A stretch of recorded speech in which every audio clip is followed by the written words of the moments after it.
Oh, okay.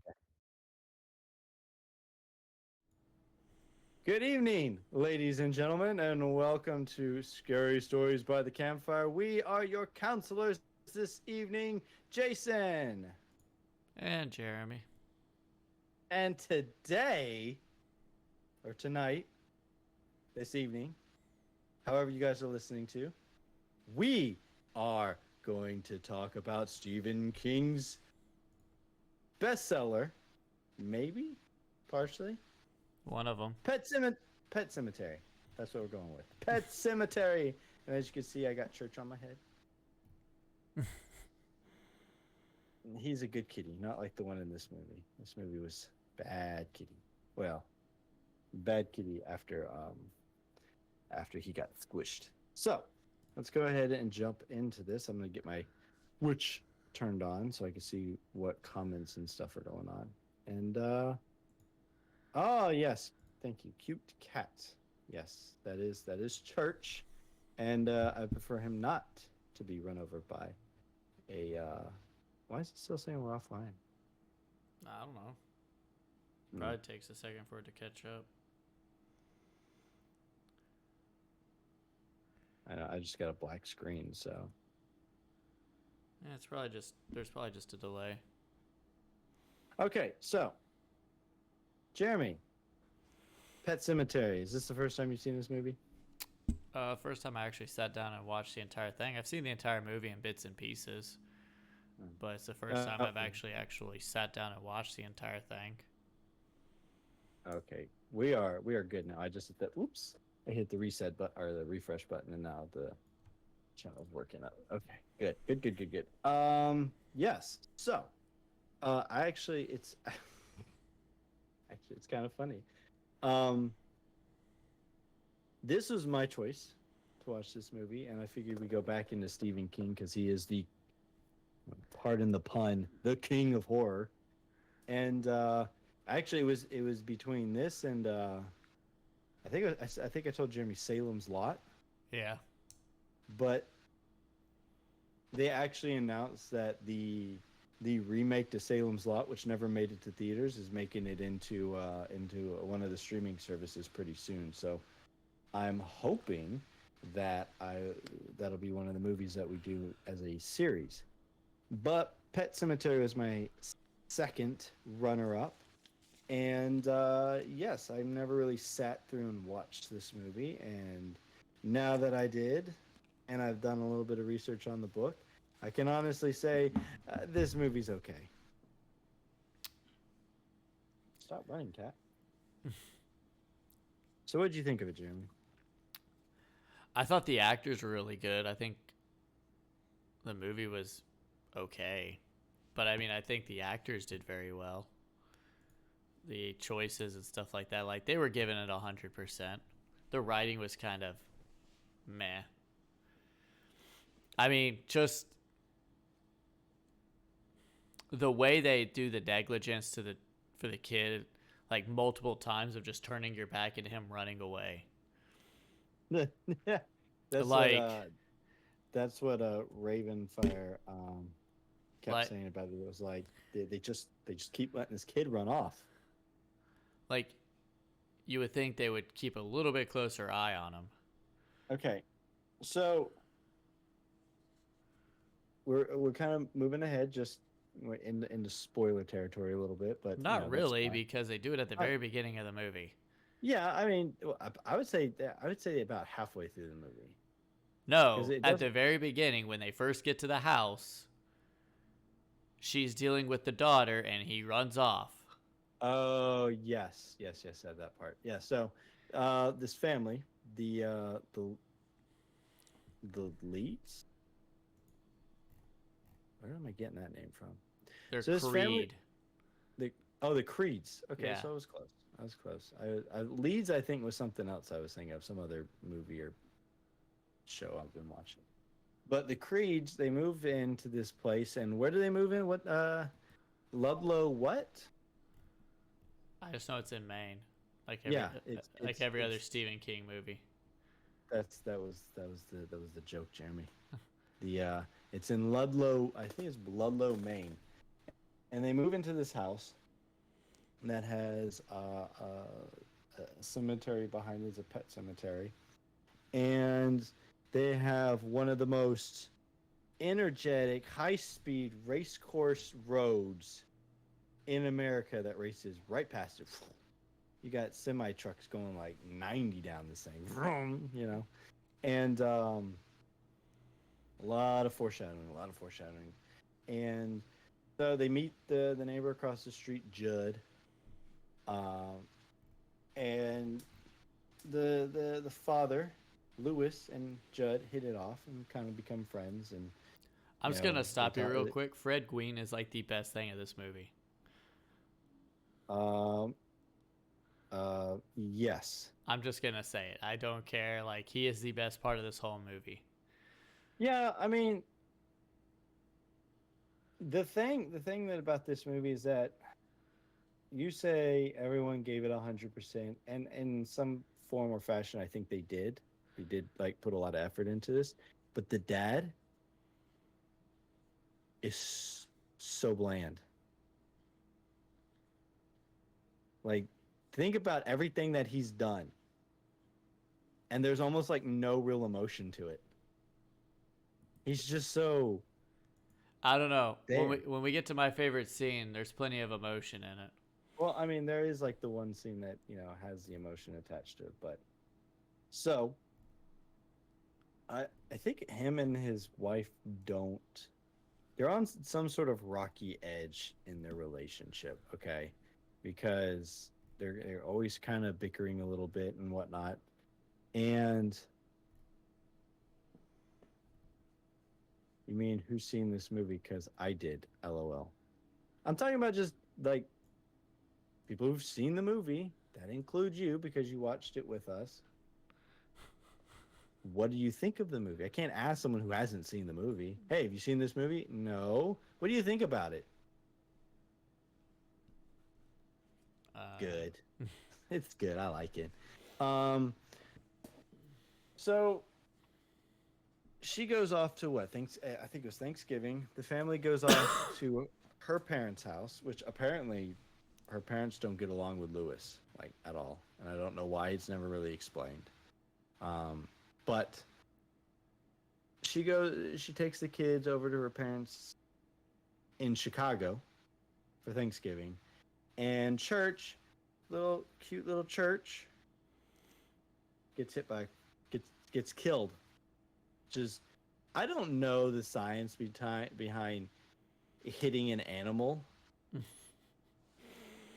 but I'm pretty sure if you hit a cat with a semi truck going like, let's just say 65. It could have been faster. But let's just say 65. You hit this thing is not going to look like this. Laying, I don't know what you say, 10, 20 feet from the highway, laying flat, just like this. It would have came back flattened with a road tire just like stretched right over it in I pieces. there would have been I've seen roadkill that's been hit by vehicles that's just nothing but mush.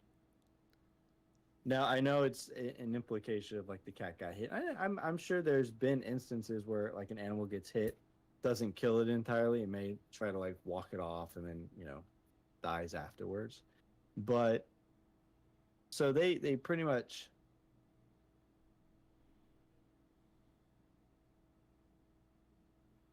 yeah, I'm looking at the comments.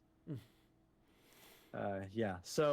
Um, so he's not ready to tell his daughter about the dead cat because it's technically her cat. It's her favorite cat.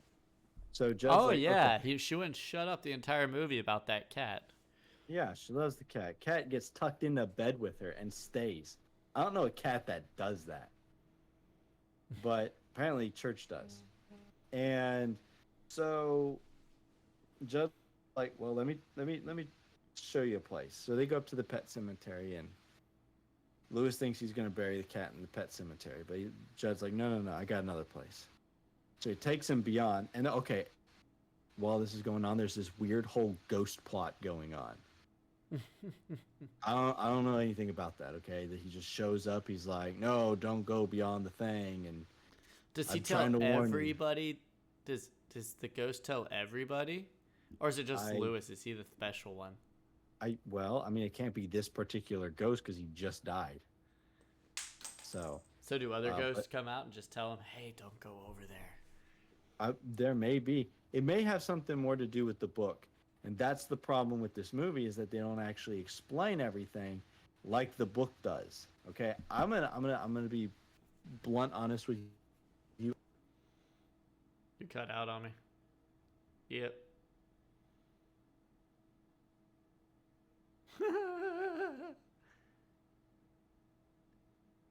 Can't hear you. All I heard was, "I'm gonna be blunt honest with you." Schwabam. And then nothing. So it lost all its. Blah, blah, blah, blah, blah, blah, blah, blah. There we go. So, um, so I'm gonna be honest with you. I didn't read the book. I read a synopsis of it, trying to get kind of like the idea of like what they changed and what they didn't change. And so with the movie, he goes up there, he buries the cat in the pet cemetery. Cat comes back to life, but the cat's mean, angry He cat. didn't bury the cat in the pet Right. cemetery. That's the funny part. All right. Well, he buried it beyond the pet cemetery. Yeah, he What Jed buried called it. the actual. He buried it over the log hill, around the mountain, Yeah, up the it was hill. a lot of mountain work. It looked like. Took him all day just to get there. And oh yes, that cat definitely would have had tread marks. Um, and apparently, when you bury the cat just comes back kind of fine, a little mangy, but kind of fine. So he buries this cat in this. Judd called it some sort of Native American burial ground, right? And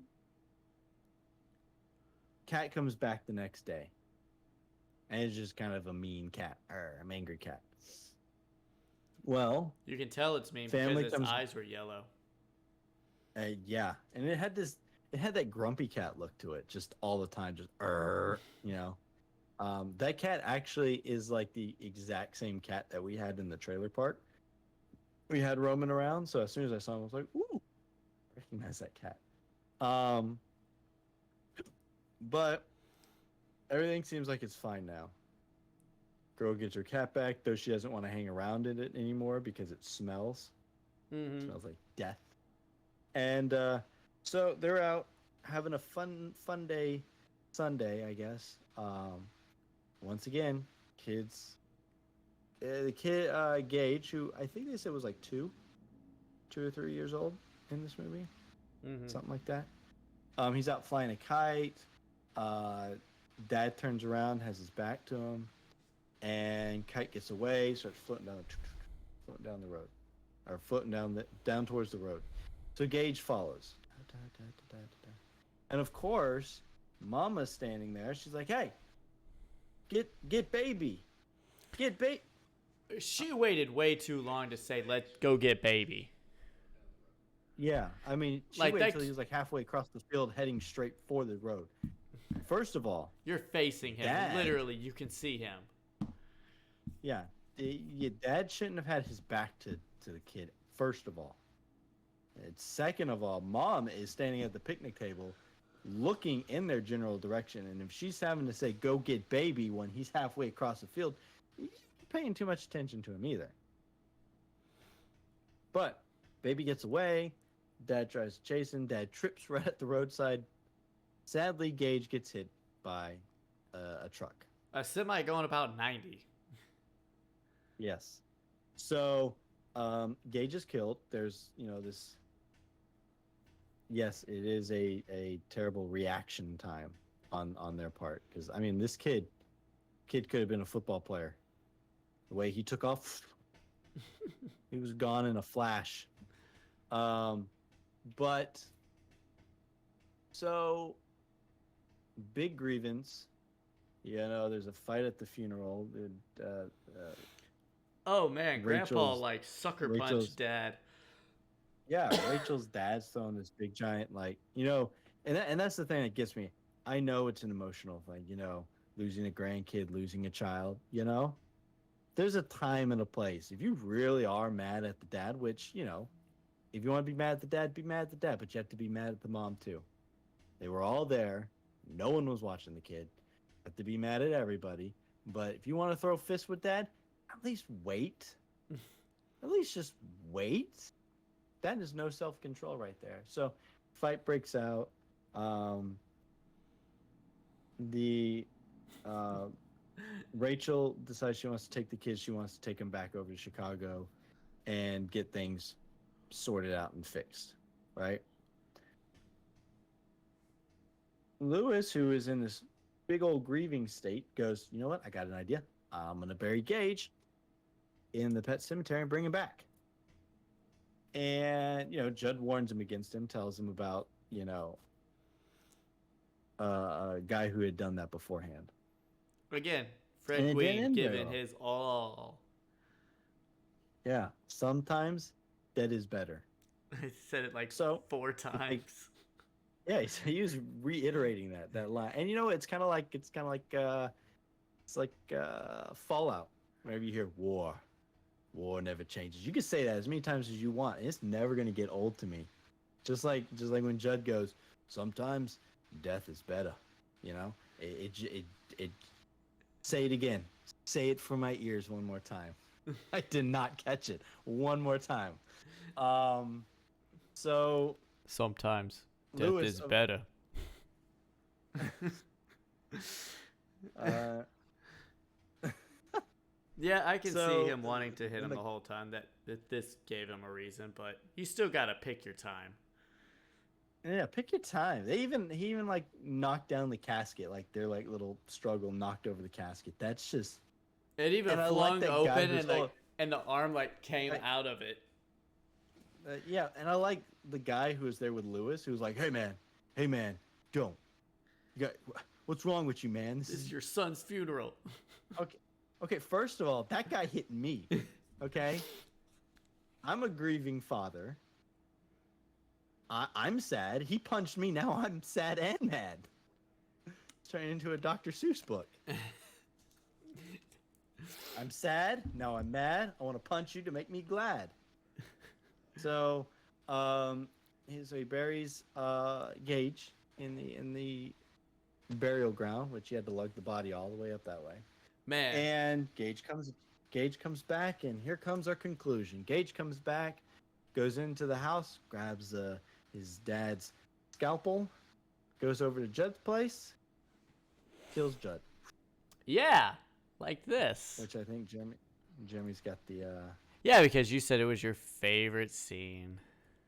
Yeah, it's not my favorite scene. It's just like more of like the most iconic scene in the movie. Like when people talk Pet Sematary, this is what I think of. Right off Ugh, right in the gnarly ankle. Yeah, it's that gnarly little Achilles tendon ankle slice. Oh, there he is. There's.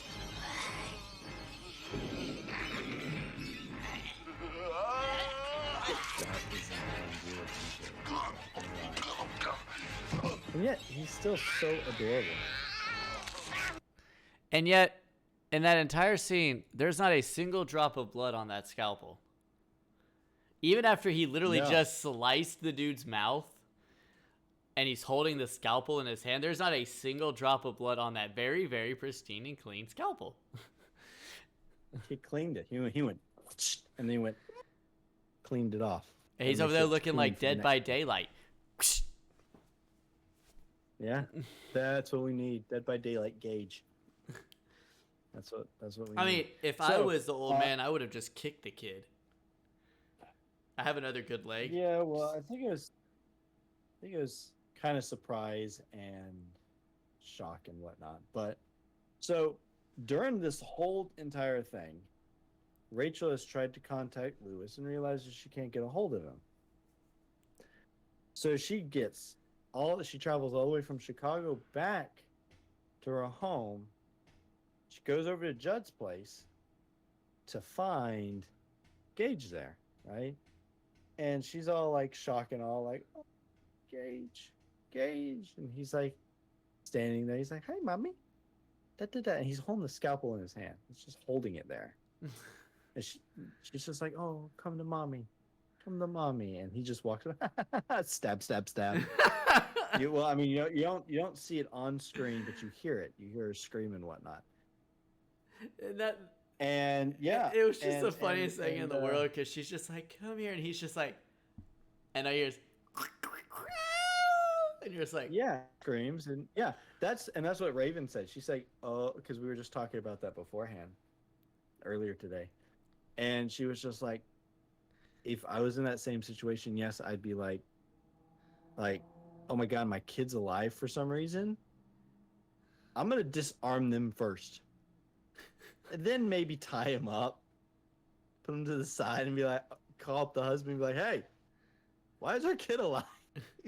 But she's, I get, I guess it's more of like an emotional thing. Your, but your kid's been killed, and now you get to see them again, and he her wears a funny little top hat. her dying That leads little, right into my favorite scene, Jason. oh boy, okay, what do we got? What do we got?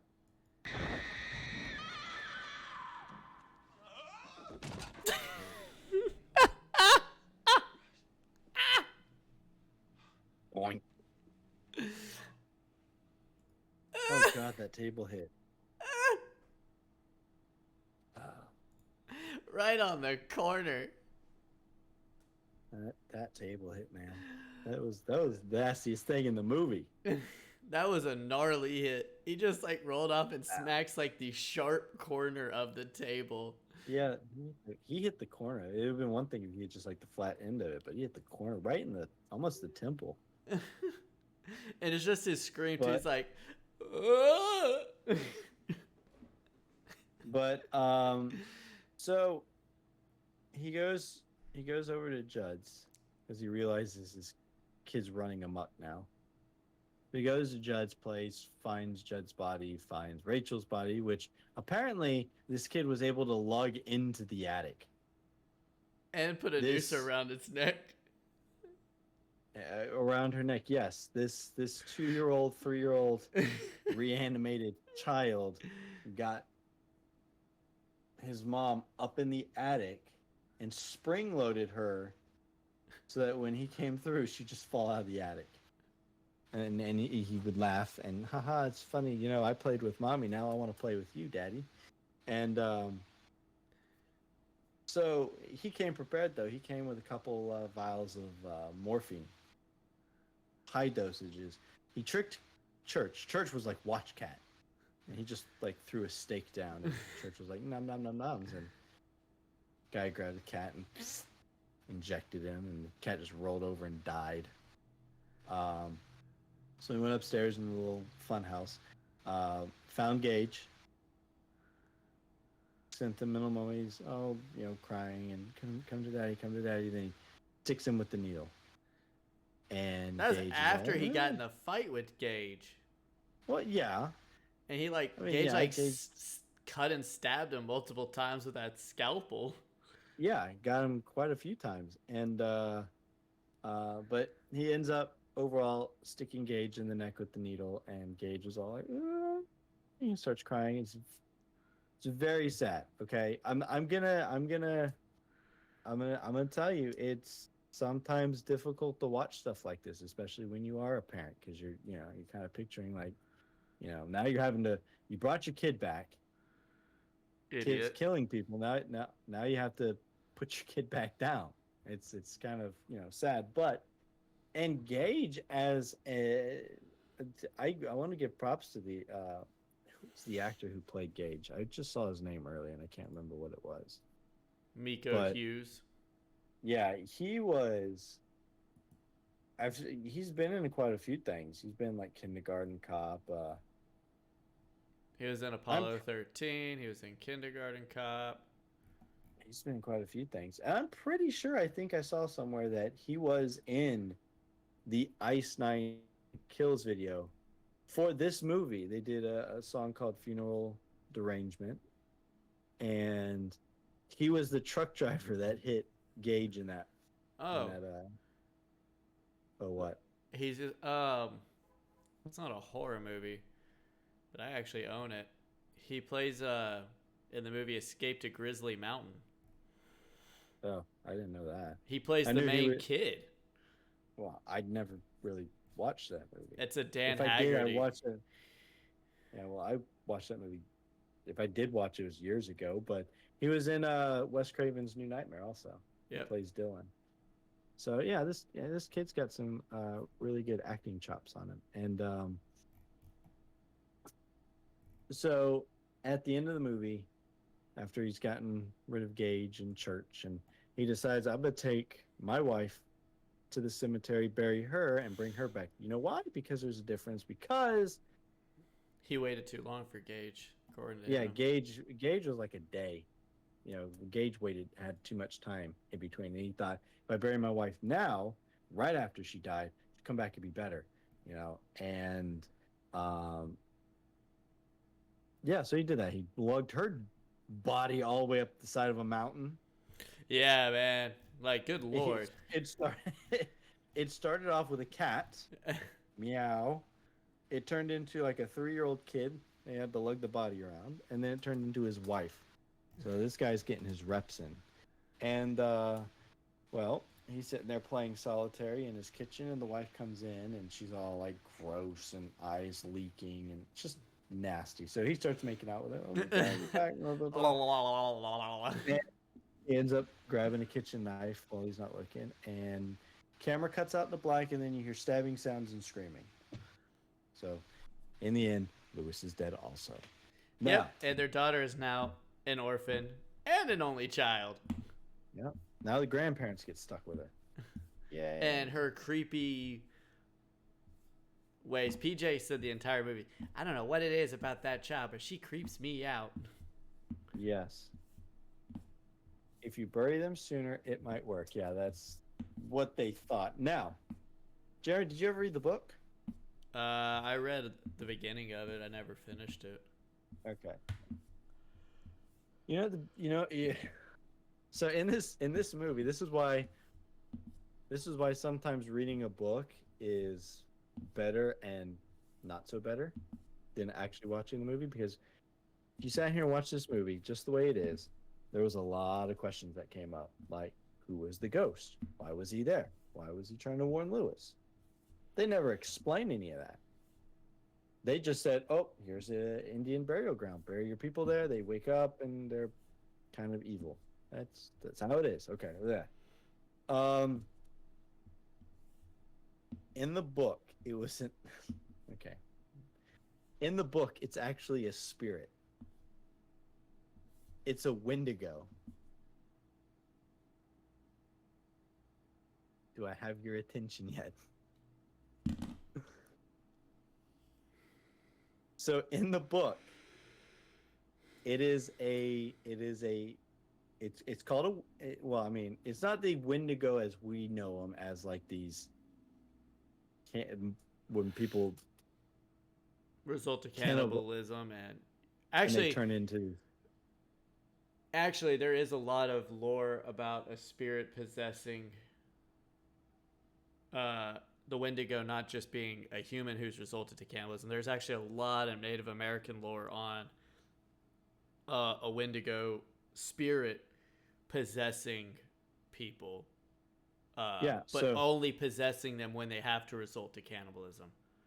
oh, well, see, this is, I guess it haunts or does whatever, it lingers around this Indian burial ground. So when people go up there and they bury their pets, or in this case, people, that Wendigo spirit possesses that body. And that's why they come back and they're more malicious and they're violent, is because the Wendigo is in possession of them at that point. And that explains why they come back and they're, evil. That doesn't get explained in the movie. They don't say anything about it in the movie.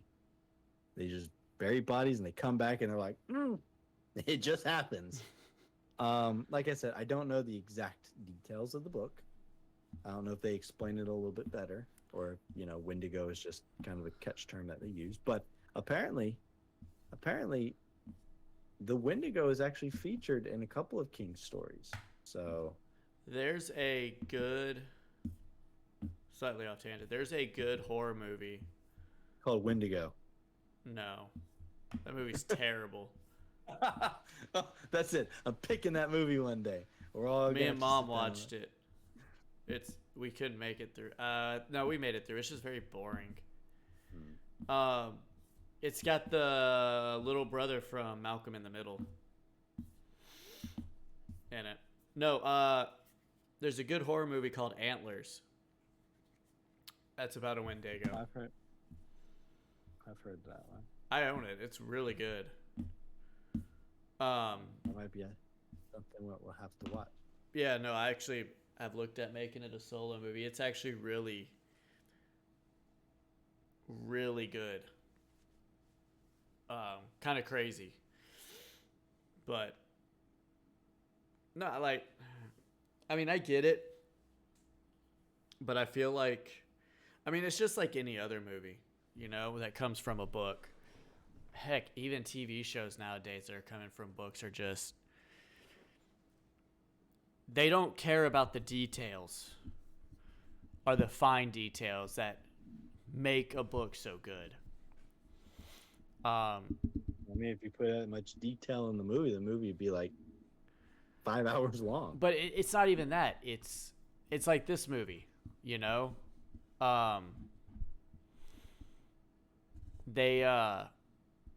you could have squeezed in a Wendigo.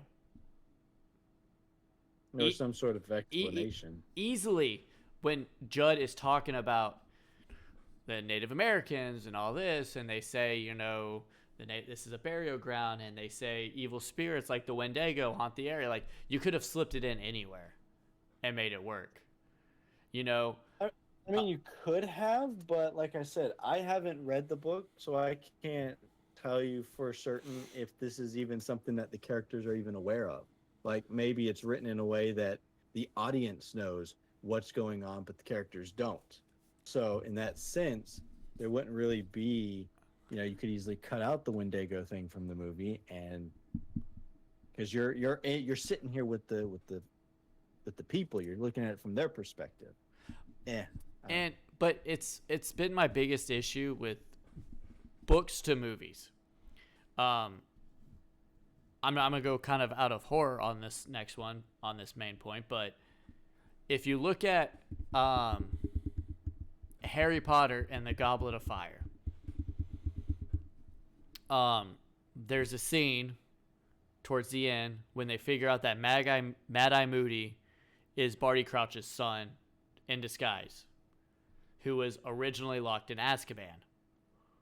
In the movie, they don't explain how he gets out of Azkaban. Right? They don't explain it at all. In the books, though, they explain how his dying mom wants to see him one last time, so she shapeshifts into him, puts herself in Azkaban so she can see him one final time so that he can escape, and she actually dies in prison looking like him, and he leaves. That's a lot of stuff.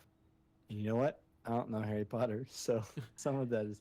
I mean, I get what you're saying. I know I get the general term. So it's just like all those. There's more detail that they can put into movies that won't necessarily make them excruciatingly long, but are kind of important. Yeah, I mean, that one could have been blurbed up real quick. Maybe he could have explained it or something, but. On the opposite end, though, like, it's good when they take stuff out of the books that aren't necessary for the movies. Yeah. Like, sometimes you get. There was plenty in the book that did not need to be in the movies, and I'm glad they didn't put them in the movies. Yeah, some of those. Kind of the big infamous scene. Yeah, didn't need that in the movie, or the movie would never have been made. So. Very, It's kind of like a give and take. Yeah. But it's Hollywood.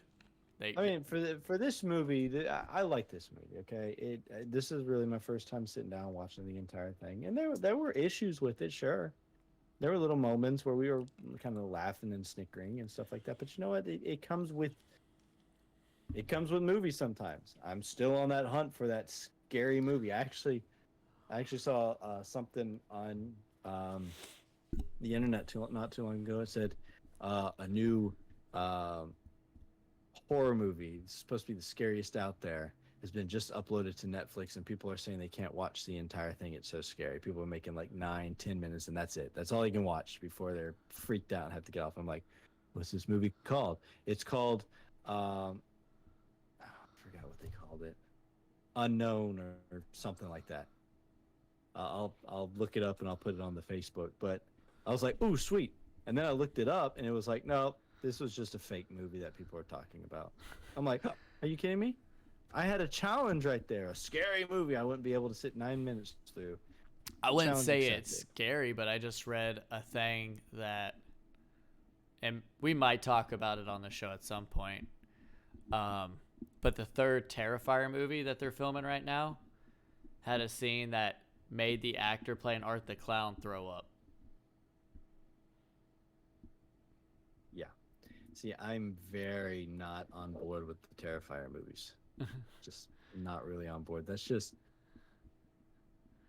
there is we've talked about movies that deal with torture and stuff like that before, right? We've talked about movies like, well, Saw. Saw's the biggest one. You put them in these kind of torturous death traps, and if they get out, they get out. If they don't, then they die. You Yeah, know, they classify Saw as torture porn. yeah, and It's really not that bad. Not like everyone it, makes it out to be. well, yeah, it's. I mean, I've seen people talk about how bad Hostel is. Hostel is this gross, just movie. It's so violent, it's nasty. I've sat down and watched Hostel. I'm like, okay, yeah, it was kind of extreme, but maybe that's just me being desensitized all these years. First horror movie I ever watched was Alien, Yep. and so and blood and gore made me squeamish. I never gotten anything that was really bloody and gory, but until later on, then I started watching. I'm like, oh, this ain't that bad. But there's just something about Terrifier I don't want to touch. I think it's because it is kind of like torturous in nature and violent and just nasty, but it's done in a way that's just I haven't it's even just seen it. mean. I haven't even seen it yet. I've seen I think shout out to Dead Meat and the Kill Count. That's how I got that's how I saw portions of like Terrifier, and it's just a mean movie. I'm watching it going, this hurts me because you got characters in it, and they're just being tortured and they're being killed, and it's just violent and it's messy, and to some people it might be fun, but to me it's not fun. It's not. You don't have anyone likable. I mean, you can go, oh, Art the Clown, he's kind of goofy looking, got his horn and whatnot, but he's not like Jigsaw. He doesn't have something that you can look at and go, I can kind of see why you would look at him as a good guy. Yeah, did you watch the new Saw movie? He's a good guy. Because you Yeah, well, put that's because they gave him they put him that's because they against gave him even worse people. yeah, but Art the Clown is just a guy who goes around just murdering people in horrendous ways because he can. And I don't and it's just something I just don't like. And it gets worse in the second movie, and apparently it gets worse in the third one. So, at Reaper least is the Howling a movie that you like Jason's talking about Terrifier? It's just something you wouldn't touch. what movie? The Howling. What's wrong with the Howling? I don't know. I'm just reading the comments here. Oh, I didn't even look at the. I'm just reading that. Oh, the Howling for me, LOL. But just a movie that you wouldn't touch? That's I literally just asked that. Oh, sorry. I'm late to the party. No, I mean like the Howling. I think is like it could be in the sense that the Howling movies got worse as they went. I guess, or got more campier or cheesier or something. I don't know. I just know like I don't really need to see people sawed in half in like realistic detail. Okay, I don't need that in my life. All right. Well, So, getting back to oh, as far as the first horror movie I specifically remember seeing. Okay, that makes a little more sense. oh, the Howling. Okay, okay, that makes sense. That makes sense.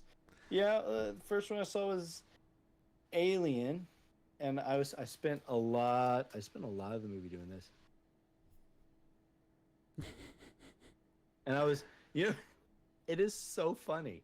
It is so funny because back then we had like the little alien action figures, Oh, because big R-rated movie. Because I think they had like at least Alien and Aliens was out at the time, so they had like all the toys and the cool Marines and the aliens and all the different aliens and stuff.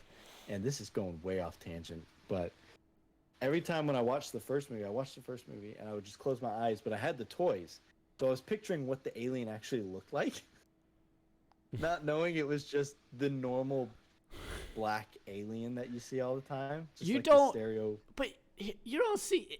Okay, kind of random off bit. I don't think in any alien movie do you see those toys. You don't In know. any, none of You them don't. actually exist in a movie or a video game or anything. They might The exist in only a book, and one the the omnibus, but that's it. the the one known as the Runner actually makes an appearance in the third movie. I remember that one, but like the gorilla with the arms that went. Yeah, that's always what I pictured. Like when the scene where he comes out of the ceiling.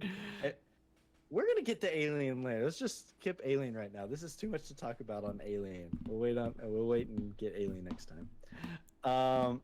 So, Pet Cemetery. I think though this is one of the better Stephen King adaptation movies because Jeremy, there we are haven't even some we haven't bad got the ones. maximum overdrive yet. I was about to say there's some bad ones. They got the one where they're like cat creatures and the mom is having sex with the son.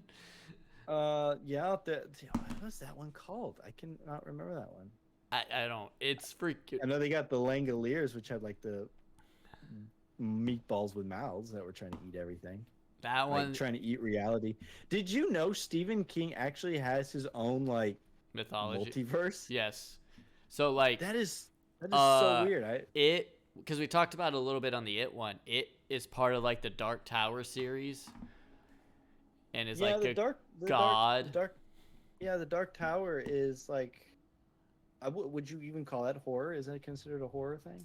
I have to go and look. We may not be able to cover that one because it's not necessarily horror, but apparently the Dark Tower is like the center of like some sort of multiverse thing, and they're able to go through and access different multiverses, which is where a lot of these movies and books take place. Like the Wendigo in the book, Pet Semetary, Sleepwalkers. Reaper knew it. I think I lost Jason with that one. Oh my god. Reaper, you caused me to lose Jason. I don't know what happened, but he froze on a weird screen. But yes, what Jason was saying with Stephen King and the multiverse is like the Dark Tower is like the axe. It has all the different points to reach his stories and movies. It's very weird and very complex. It's almost kind of like an H.P. Lovecraft thing where he creates. Am I back? I can hear you. Hey, maybe I'm. As soon I'm as I still said working. it was Sleepwalkers, you froze. Oh, okay. Okay, yeah, it's Sleepwalkers, the cat people. Yeah, so yeah, the multiverse, it's really weird. And like in the book, the Wendigo is mentioned in like 3 different stories. Yep. One of them is actually called I think the book is called The Body, but the movie adaptations No, most. The Body is Stand By Me. Yeah, that's what I'm saying. None of that. No, that was that's one of his ones that's just out in left field. No. I've read No, that story. I mean, yeah, that story actually, it's a standalone story, of course, but when they're talking about some of the characters talk about like different things. One of them brings up this tale about the Wendigo, and it actually references either this movie or this book, this story, and maybe the way he talks, it correlates with how this story works. Which he actually got sued So, for that story, but yeah, but um, that was a fantastic. That is probably the best Stephen King adaptation movie. yeah, I mean, Stand By Me, yeah, and a lot of some of the characters actually do show up in later stories too, other different stories. because that movie But had Corey Feldman, River Phoenix, uh, um, Jerry O'Connell, yep, Jerry O'Connell, and I can't remember the fourth kid. I don't know, I can't remember the fourth kid, but it also had Kiefer Sutherland in it, Yep. which is actually the first time they worked. Kiefer Sutherland and Corey Feldman. That was like their first time working together, and then they went back to work on the Lost Boys together. They're both in that one too. Yep. But yeah. Ooh, fun fact. Maybe not so fun, but depending on context. But the from what I read, that kite scene where they're out doing their thing or whatever, and the kid runs into the road and the truck hits the kid. Mm-hmm. That's actually based on a true event that happened to Stephen King. I guess he was out with his family or whatever, and I think it was their youngest son. I think his name was Owen, from the thing I was reading. Um, Fortunately, Owen was safe. No one got hurt. No one got harmed. But apparently, they were out flying a kite or whatever, and he made a breakaway for the road, and you know, so that they apparently. Oh, sorry. Oh, I just read something. but apparently, they did live in a house that apparently had a pet cemetery out back. So this is based on tree events.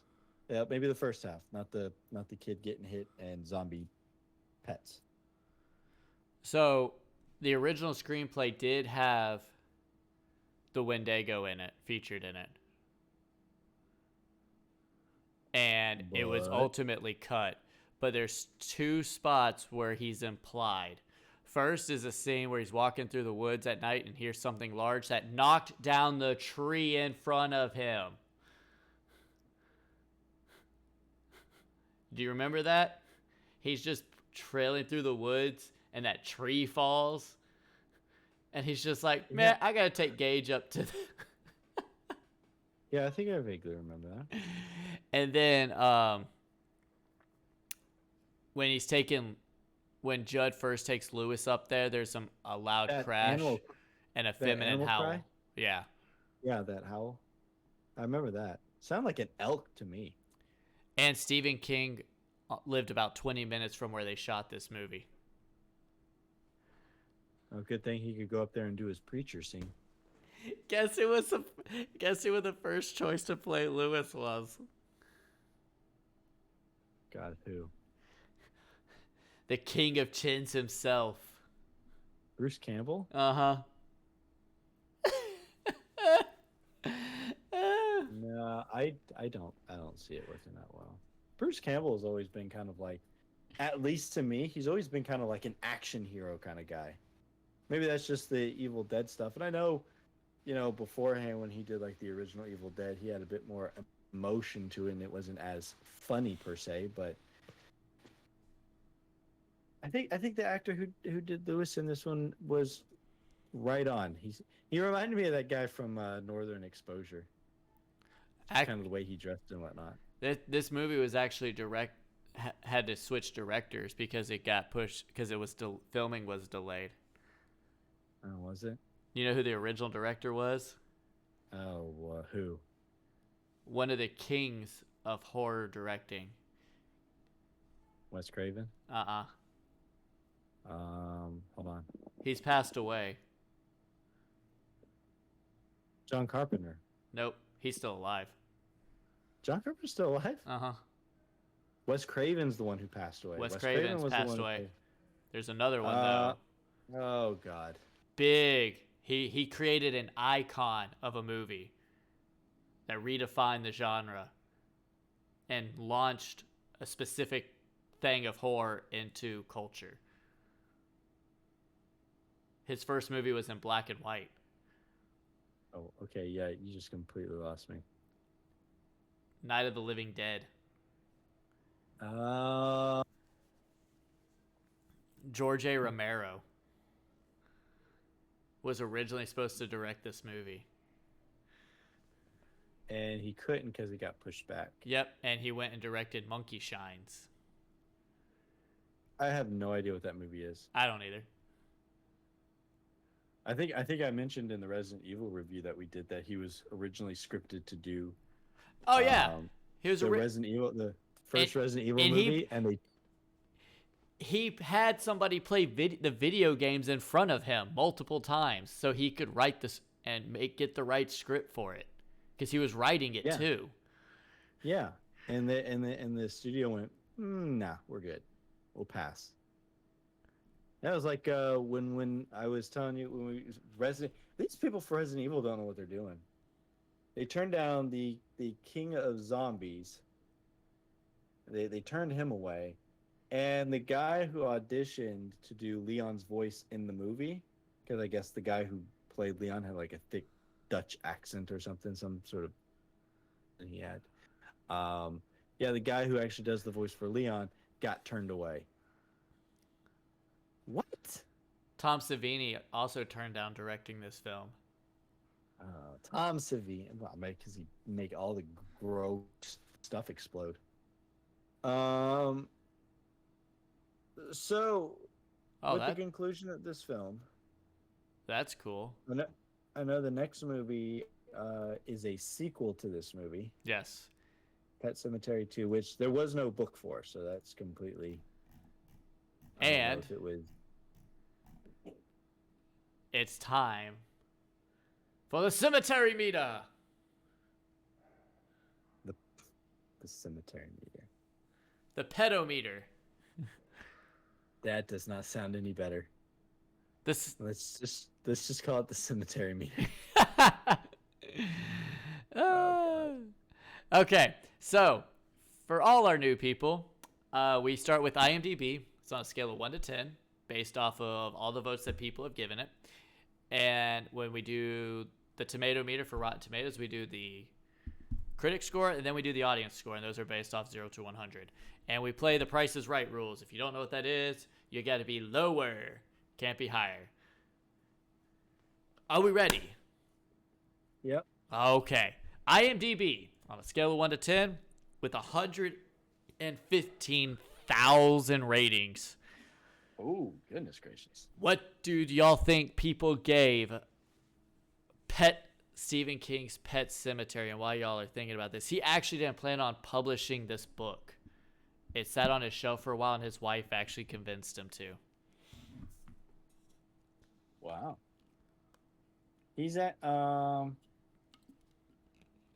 He's actually said, here's a fun fact for you. This book, Pet Sematary, is the book that scares him the most. Maybe it's because you wrote about a road where semis are going 95 miles an hour between two houses. Yeah, I'm surprised that they didn't shut that road down. Oh, Reaper's tying Jason with the 7. Jason, do you want to change your answer? Do you want to go 6.9? No, I'm gonna do Or 7.1?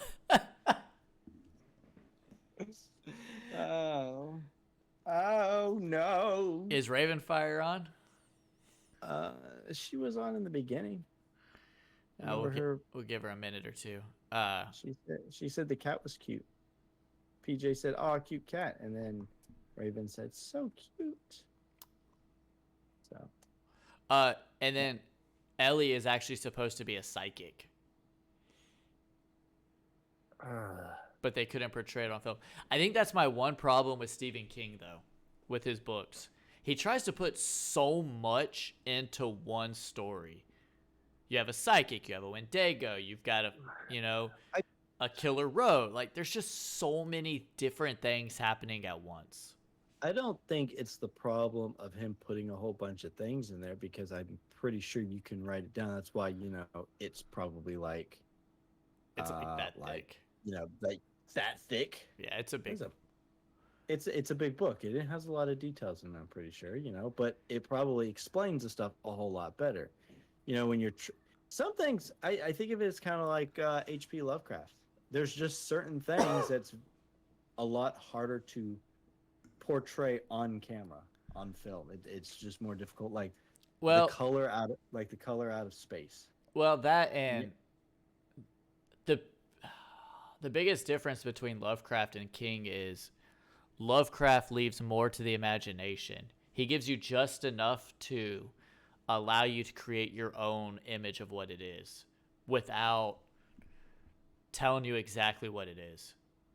Well, yeah, and that could also be the problem of what causes kind of not so great film adaptations, Oh, it is. Absolutely. because you're trying to put something there that technically should not have I'm pretty sure like the or out of space is probably one of the better examples, but that was still a really good movie. So Well, PJ, you're like that guy who came into the hospital with his head blown off. it was an auto accident, Jeremy. Uh, Dead. Dead. Well, technically Dead. he was still moving around. He died. I like that. I Jason, like that. What? you're like church on your shoulder.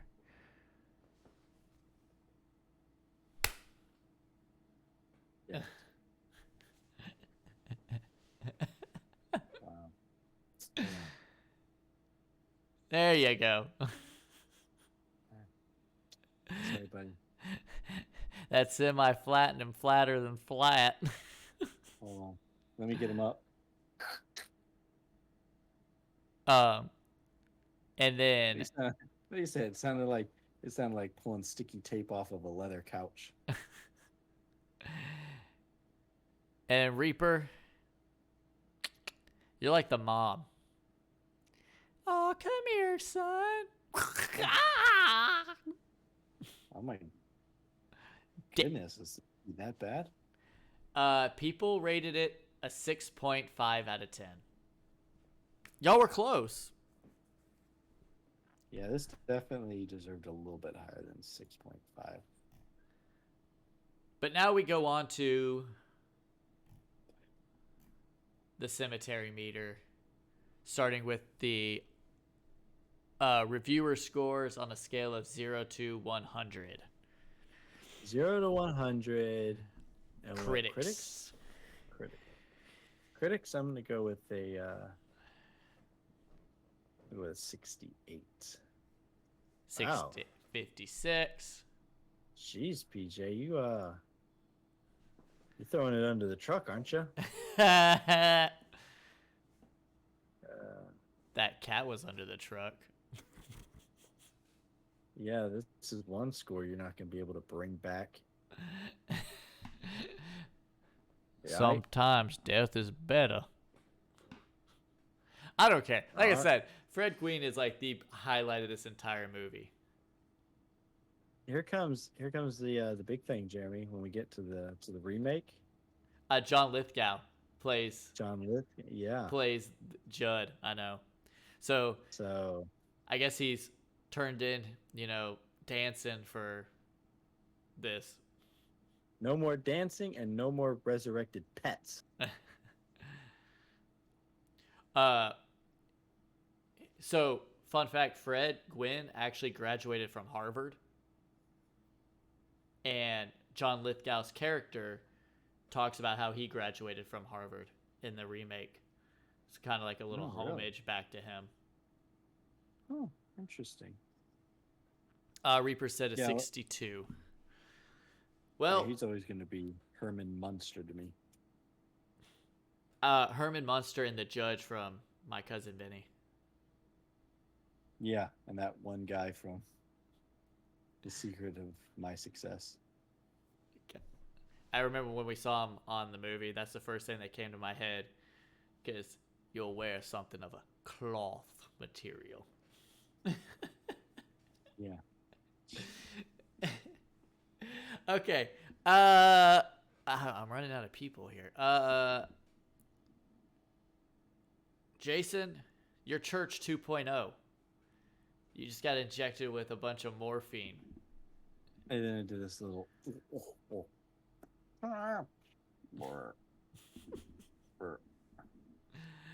Uh, Reaper. Well, I'm running out of people. Your You're gauge like, hey, first one. Yeah. hit by a truck. Jeez. All that was left was your shoe. And PJ. Except the rest of the body. Not like he just buried a shoe and the kid came back. Yeah, yeah. PJ, you're like Gauge 2.0, stuck in the neck with morphine. Not fair. You cheated. Not fair. Actually, PJ, if you had gone down just 1%, you would have been right on the money. It was a 55.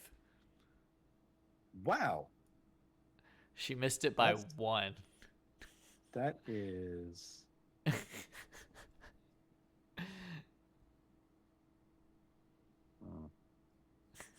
That is. You need to paint its eyes yellow.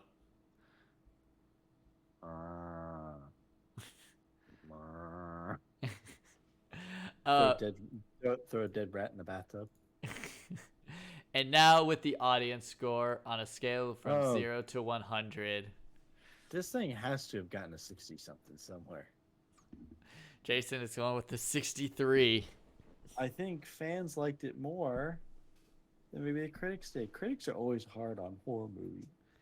They are. Just the way it is, They just don't like horror movies that much. Never understood why. Maybe because of the violence, all the negativity that comes with it, I suppose. PJ gives it a 59, and Reaper. If you can hear me, Reaper, we are doing the audience score from a 0 to 100. Same as the tomato meter. Or in this case, the cemetery meter. The tomato meter. Tomatoes, tomatoes. Potato meter. Just wait until we get to, Jason, the Children of the Corn, Stephen King. Attack of the Killer Tomatoes. It's not Stephen King. No, I know that, but still. We're going to do a veggie one. Children of the Corn, Killer Tomatoes. Oh, God.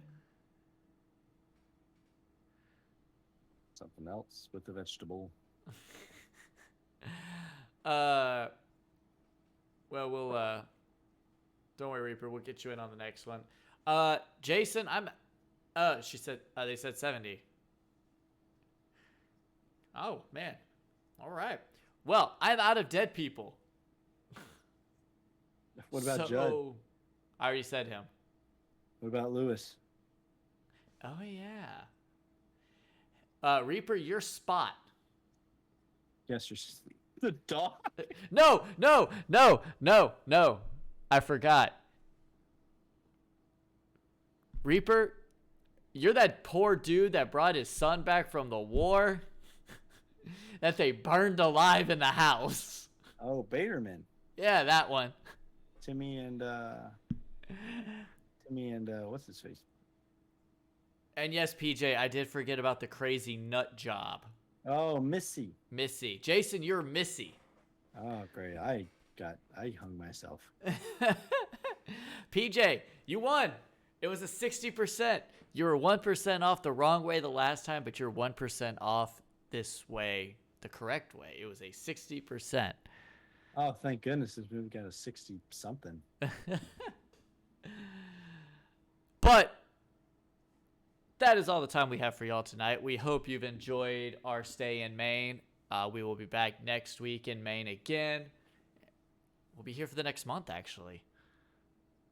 3 more movies. 3 more movies. As we keep going on the Pet Semetary, we hope you've enjoyed it. We know we have. We will see y'all next week. And as always, the final say, sometimes death is better. You say death or dead? Death. Pretty sure it was dead.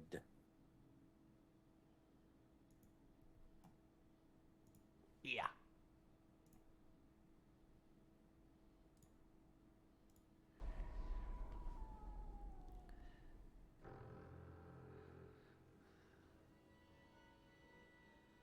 Hey, what are you doing? Getting things ready for Mom. Mom is dead, Jeff. She doesn't have to be. Something strange. Now, I didn't think much about it until I saw him drag the body out of the coffin. Something ancient. Bury your own. Something evil. Was it your idea of a joke to send me blood from a dead animal? This dog is alive. Not this dog. Something terrifying is happening in Ludlow, Maine. Again. Pick up your family and get the hell out of that town.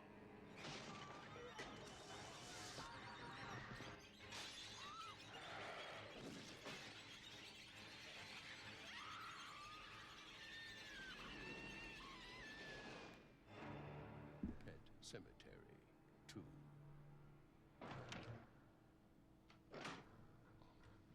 Jeff, honey.